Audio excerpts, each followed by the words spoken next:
Okay, so we're going to be looking at applying some properties of definite integrals. Going to see how we can use these to our advantage and some properties we can use to help us simplify some of the additional problems coming up. A definite integral. This is a definite integral. We're going between A and B. Okay. As the area bounded by a function, f of x, the vertical line x equals A, x equals B, and y equals 0. So what we're looking at right here, ignore this part right there, is we're looking at this definite integral for the beginning here. We're going to look at it as an area under the curve. Okay, so we did the Riemann sums to help us find this area under the curve. But a definite integral is the area under this curve right here. What happens if I have area below the curve? Well, the definite integral would be the sum of the areas. And if you're below, that means you have a negative value to it. So you'd find the area of this piece in here, but because it's below the x-axis, we're going to put a negative with it. This one's below, so we put a negative with it, but p is above, so it's positive. So that's how a definite integral works. So as you think about it in that fashion, that helps you out. There are some properties we need to know and be familiar with so that we can simplify our problems that are coming later.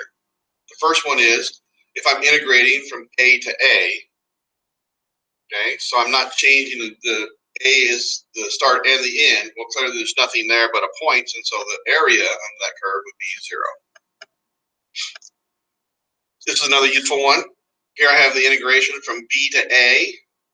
And if I want to switch those limits, because sometimes I want to switch them around, then I can switch them, but I have to change the sign out in front. So this is an important one. Constants I talked about before, how constants just carry on throughout the problem. Well, in integration, I can just take the constant itself and just bring it out into the front and just multiply this area of the curve by that constant. Here, if I have multiple terms, I can integrate each individual term by itself. And this one's an important one too. You'll see this quite often. Let's say I'm trying to find the area under the curve from two different limits here, but I can't do it. I need to split it or whatever the case may be. I can't integrate over a certain point. Then I can integrate up to that point, and then from that point to the next point, and this right here comes together and becomes that. So just look at the nature of this. Here's that middle point that I have. A to B, B to C is the same as from A to C. Okay? So these properties right here we're going to use to help us solve this problem down here. Let me go ahead and pull it over here and kind of show you how this will be done on your tests and on your AP exams and such. So let's start with this problem right here.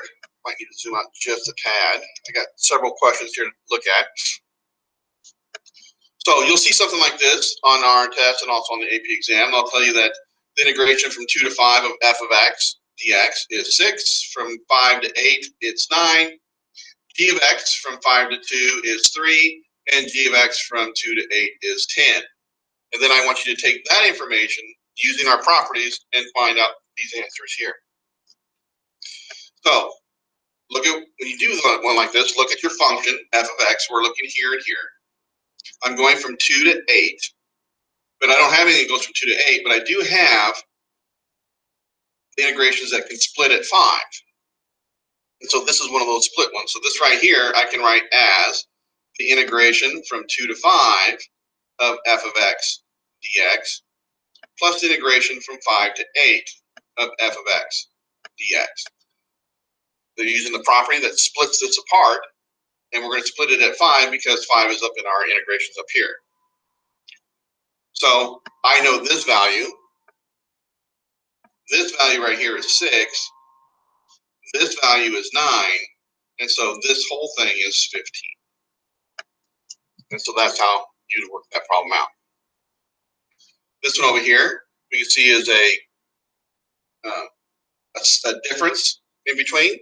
So I can integrate each individual piece. So don't look at this up here, look at this down here. Okay? You're going to use the properties first, and then we're going to try and match it to something up here. A lot of times people get confused and they start looking up here, trying to put numbers in, and you don't do that. Do this first. This using the property of the sum difference. I can put this right here. This is the sum from 2 to 5 of f of x dx minus the integration from 2 to 5 of g of x dx.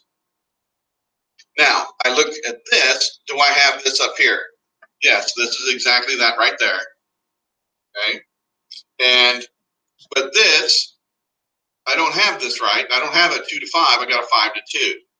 So to get to this, I have to use a property on this. And there's a property that we have that says I can change the order of these limits, but I have to change the sign out in front. So this then becomes integration from 2 to 5 f of x dx minus then a negative from 5 to 2 of g of x dx. And so this negative becomes a plus. So this answer right here, we know it's a 6. This right here will become plus, and the g from 5 to 2 is a 3. And so we know this answer is going to be 9. This is a constant. So I don't need to keep the constant in here. It's a constant. It can come right out in the front. Because we're adding up a bunch of areas of rectangles, 3 times the area of each rectangle is just a distributive thing. We can just bring that out. And so this becomes 3 from 5 to 8 of f of x dx. And then we look and see, do I have that up here? Yes, I do. So this is just simply 3 times 9, which is 27. And then this one over here, I have g from 5 to 8. I look up here, I don't have a 5 to 8, but I can split this apart because this one goes from 5 to 2 and this one from 2 to 8. I can bring those together, and so I can write this one as integration from 5 to 2 of g of x dx plus the integration from 2 to 8. As long as this number is in between, it's the equivalent of that. So it doesn't matter that this is higher than that number. That's irrelevant. What matters is that these two values right here are the same number. Okay? And so then I have that. This I have up here from 5 to 2 is a 3. Oops, sorry. Is a 3. And then from 2 to 8 is 10. And so this is 13. And that's how you would use those kind of properties in that. Work the problem out first according to the property before you try to plug numbers in. That would be my strong recommendation for you on that. Okay, I'm going to look at some other stuff over here first before we do another example.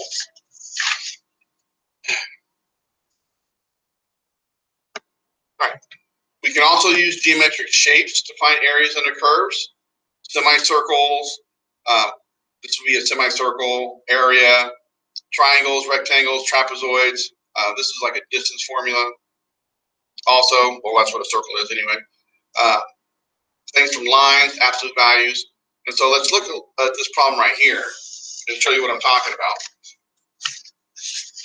One of the things I would recommend that helps tremendously when you look at something like this, if you have a function and you can, try and draw a picture of it. You're going to draw a picture of this function right there between 0 and 6. It doesn't have to be perfect. It doesn't have to be pretty. It just needs to be, you know, a quick sketch. I'm going to go from 0 to 6. I know this function right here has a 0 at 4, so 4 is an important point to us. And it's a V shape, so we know that also. If I plug in 0, then I get the absolute value of -4, which is 4. So I know I'm up here at 4. I know it's going to come down in a straight line. Excuse me. You can't see that. It's going to come down in a straight line into a V shape here, and it's going to come back out over here. And then if I plug in 6, I get 2. So it's going to come to about here. And that height here is a 2. So what I have is I have this area right there. This helps me see what's going on. It helps me see how to go about figuring this answer out. Since this is an area under the curve and these are triangles, I can use the triangles area to find the area of this function. And so this can become 1/2 the base times the height of this triangle. The base is a 4. The height is 4. So I have 4 times 4 plus 1/2 the base times the height for this triangle. This base is 2. This height is 2. And so I have 2 and 2. And then I can just combine this all together and get my answer. Okay? And so that's how I can find an area using geometric shapes in that regard. This one down here is part of a circle. Okay? Again, draw the picture of it. It doesn't have to be pretty. It's all positive, so there's no negative aspects of any of this stuff right here. Normally, if it's positive, it'd be the whole top half of the circle, like that, but we're only going from 0 to 5. So we're going out to 5 here. So if I plug in 0, I'm going to get the square root of 25, which is 5, so we're up here at 5 also. And so what we have is we have that quarter circle sitting right here. It's a quarter of a circle. The area of a circle is pi r squared. Okay, keep that in mind. And so the area of this quarter circle is going to be 1/4 times pi times r squared. And r in this case happens to be a 5. And so that's how I can find this area under this curve, which is that. And so then I get this answer right here, which is simply 25 pi. So geometric shapes can help us tremendously. Okay? Let's look at another kind of a question, this one over here. And this is also stuff you're going to be doing quite often on the AP exam. And I want you to look at this. They kind of redefine this antiderivative thing a little bit. So when I look at this, okay, I'm saying g of x is the antiderivative of f. When I go from 0 to x, what I'm doing is, because I can't use the same, I'm setting this up with the variable here, and this right here represents a function in x. We don't know how y yet. That's coming up a little bit later. But just know when I do this, this is the antiderivative of f. So it means f is the derivative of g. Okay? And so g is defined as this right here. It's a piecewise function, and I described this as a line segment and a half circle, and then line segments over here. Okay? And so then I ask you to find me what g at 2 is. And this over here is your f of t. This is y equals f of t. Okay? So what is g at 2? Well, if g of x equals this, then this is equal to the integration from 0 to 2 of this function. Which means what's the area of this function from 0 to 2? So I go over here, and from 0 to 2, I have this triangle. So I can use the geometric shape to find the area of that triangle. The base is 2, and the height is 4, and so I get a 4. So that means g of 2 equals 4. So if I wanted to find that value of the g function, I just did. And this is how I can use the integration to help us do that. Continuing this process, g of 4 then would be from 0 to 4 of this function. We look at 0 to 4, 0 to 4. We have this area we just found, okay? But then we have this area which is below, so that means we're going to subtract this area, which is the half circle. So the one before, you can just put a 4 here, or you can just write it out again as if it was a new problem. This is the area of the triangle, and I'm going to subtract half the area of a circle. The radius of the circle is 1. So working this out right here and cleaning this up, you get 4 minus pi over 2. And that would be the answer for that. And then what is g at 0? Okay? So the definition again. I'm sorry. I have my own typo here. It's g of 6. Sorry. So g of 6 is from 0 to 6 of this function. And again, from 0 to 6 is the triangle, the semicircle, and this trapezoid over here. This trapezoid, okay? Where these are, this is base 1 and base 2, and this is the height of that trapezoid. And so I have, again, 1/2, 2 times 4, minus 1/2 pi, 1 squared. And then the other one's above, so we're back to a plus again. And it's 1/2 sum of the two bases, which is 2 plus 1, and then the height, which is 2. And so if I work all that out, I get this answer of 7 minus pi over 2. And there you go. So this was a 6 there. Okay? So you'll be doing that quite often. This is actually one of the major questions that pops up in the AP exam in the free response. You will recognize it quite often. All right, so let's change what we're doing here for a minute. I want to define something else for you along the same idea. And so take a look at this right here, and then we're going to talk about it. So I have some curve right here, and I want you to think about this rectangle area. So if I find the lowest point in this interval from A to B on that curve, this minimum, then that's the minimum value right there. And if I use that as the height of a rectangle to approximate the area of this curve, I can see that it's pretty low. Okay, this is an underestimate of the actual area.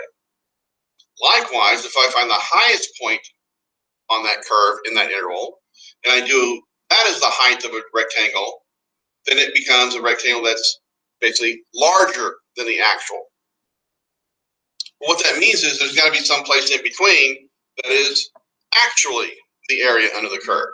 So that's what this is referring to. So I'm going to say let f of c be the height of some rectangle, okay, where c is in this interval, f of c is on the curve, and the height of this rectangle here from A to B is actually equal to the area under the curve, okay? And that concept is actually called the mean value theorem for indefinite intervals, because there exists a number. So listen, this is what it is right here. They're saying if a function is continuous on this closed interval, then there is a point C in that interval where the area under the curve is equal to a area of a rectangle, one rectangle, where B minus A is the base and f of c is the height of that rectangle. This is the mean value theorem of definite intervals, and this allows us now to go through and talk about this thing that you will see quite often called the average value. Okay, so let's talk about that a little bit more. What does this mean? What are they talking about when we talk about the average value? So just remember that the average of n numbers is the sum of the numbers divided by n, the number of numbers you added. So how does that work for functions on this closed interval? How do we define the average value of a function over a closed interval, A to B? Well, let's go back and look at this and how we did this area under the curve thing. Okay, so I'm going to just open it up here so you can see it. Consider the function f of x. We can approximate the area under the curve with a Riemann sum of n subintervals of equal length. That means the width is all the same. Then we're going to pick some value c in each of those subintervals. So here's a little representation here. Here's a rectangle. I'm going to pick some number in this little subinterval. Doesn't have to be in the middle. It could be anywhere I want. And I'm going to find the height of that rectangle. I'm going to take that point up to the curve, and that's the rectangle I'm going to use. Okay. And that is the height, representing the height of your rectangle, because the width of all the rectangles are identical. Okay. So then we can average the height of all these rectangles by simply adding up all the heights. So f of c1 plus c2 plus c3 plus c4 all the way up to c sub n, however many rectangles I have. So I add up all those numbers. There's n of them up here, and I divide by n, and I get an average of all the heights. Well, this is a summation, so I can write this summation as 1 over n times the summation of all of those heights. Okay. Now, delta x, which is the width of the rectangles, is found by b minus a divided by n. Okay, so if I take this and work this out a little bit differently, I can manipulate this and get 1 over n to be equal to this right here. Just divide by b minus a on both sides. So then this summation right here, I can write as that. Okay, I can take the delta x and move it back on the inside, because this is a constant. I can move it in and out. And this right here is what? if I take this thing where n goes to infinity, this quantity right here is the definition of a definite integral. Okay? And so then I have this 1 over b minus a times the area under the curve, which represents the average value. If you look closely at this formula down here, okay, with the one up here, okay, you will see that this right here, by the way, this is the definition of what we just found. We just found the average value. If f is integrable over this interval, so if I take the integration of a function over this integral, its average value on that integral is going to be 1 over b minus a in this integration. And if you look closely at this formula and the one from the mean value theorem for integrations, you will notice that they are, this average value is just the f of c. That point in the interval, where if I plug that point in, I get one rectangle that is equal to the area under the curve. It is the average height. Okay, if I take all that height and average all the heights of all the rectangles that can be possible in here, I'm going to get the one rectangle that actually equals the area under the curve, and that height is called the average value. Okay, and so the average value of a function is the average height of all the rectangles of a Riemann sum taken to the limit and goes to infinity. Or you can look at it as it's the height of the one rectangle that is equal to the area under the curve over this interval, as mentioned in the mean value theorem. So let's go ahead and look at see how you might be asked to do this. There's a couple of question types, but I've only had one type that's in here. The direct, find the average value of this function on this interval, which means you need to use your formula. So the average value of this function is equal to 1 over b minus a from a to b of the function f of x dx. Okay, so instead of y, f of x here. So you just take this quantity right here, you plug all these numbers in, there's a, there's b, and my average value is going to be 1 over 2 minus the negative 1 from negative 1 to 2, 3x squared plus 2x dx. Okay,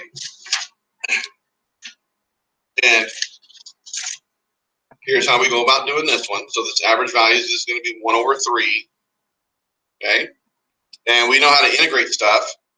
So let's go ahead and take a look at it. So we're going to integrate this quantity right here. So the 3 is going to be there. I'm going to have a 3. I'm going to raise the power 1 divided by the raised exponent. The 2's here. I'm going to raise the power 1 divided by the raised exponent. And I'm going to evaluate it from 1 to 2. Now, I don't know if I've formally evaluated this with you and talked about this process, but I'll show it to you now. So we're going to clean this up a bit. We still have the 1/3 out here. But inside, these 3's are going to reduce out, and that gives me x to the third. And these 2's are going to reduce out, and it gives me x squared. And I'm going to evaluate from negative 1 to 2. Now, again, like I said, I haven't formalized this with you, but basically what you do is this at this point. You're going to take the upper number and plug it in. So I'll have 1/3 times, then I'll have 2 to the third plus 2 squared. So that was the upper. And then I'm going to plug in the lower, minus. Okay, and then be careful of your sign. So here's the 1/3 was on the outside. And then here we have a negative 1 cubed plus a negative 1 squared. And then when we work this out, we get our answer. And so go ahead and work this out, and you'll see and confirm that I have the right answer over here, and I have a 4. Okay, so that would be the average value. So this is the height of that one rectangle in this interval. Okay, that will match the area under this curve. Down here, how can I use this in this problem? Here's the velocity in feet per second of a particle moving along the x-axis is given by this function right here. What is the average velocity of the particle from 0 to 3? Okay, so I can kind of do this a couple of ways. I can find the value of the velocity at that point and the other one. Okay, and then work it out. Or I can go directly from here. I would have to, I'm sorry, to find the average velocity, I would have to find the position function at 0 and at 3, and then take the secant slope of that to get the average velocity, or I can simply go directly with this. So our average value, since I was given the velocity, I'm going to do 1 over b minus a from 0 to 3. And here's my function, e to the t times d e to the t dt. All right? You do not have the necessary skills for this, so you'll have to use your calculator to work this out. And I'll do that with you in class if you don't remember how to do it. There's a button on the menu in the calculator calculus portion. But when you do, you get your calculator and you'll get an answer here of 20.086. And don't forget your units. So calculator exercise for that. And if you need help with that, make sure you ask. So this is what we were going to be doing in this lesson. So let me know if you have any questions, and that ends this video.